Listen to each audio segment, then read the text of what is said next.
Now, one of Austin's most popular streets is about to see a significant development. Beyond the heart of the city's 6th Street nightlife district lies West 6th Street.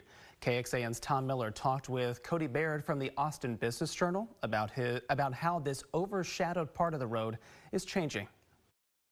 Everyone knows 6th Street for the bars and the live music, but that's not really West 6th Street. Talk about what is there. Sure, yeah.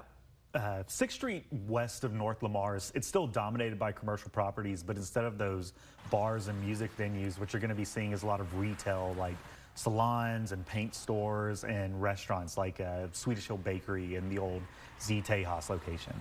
And clearly investors think that this area is ripe for development. What are the plans that you found? Yeah, so the latest plans we found are to redevelop the corner of 6th and Walsh into a mixed-use development that's going to have about 168 apartments, 20,000 square feet of retail. Directly across the street from that is an ongoing project already. They broke ground last year, but that's going to be another big mixed-use project with residences, retail and restaurant space, a hotel, and more.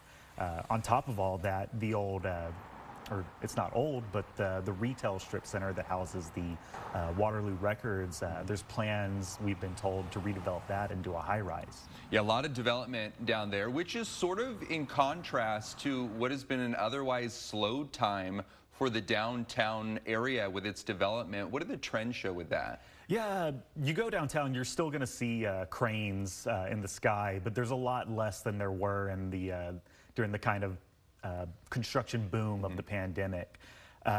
We're just oversupplied with office and multifamily right now, but that's not to say that we're not seeing construction and plans for new construction. You have to consider that a slowdown in Austin is not the same thing as a slowdown in other cities. Oh yeah, we're still going to have construction. All right, Cody Baird with the Austin Business Journal. Thank you, Cody. Thank you.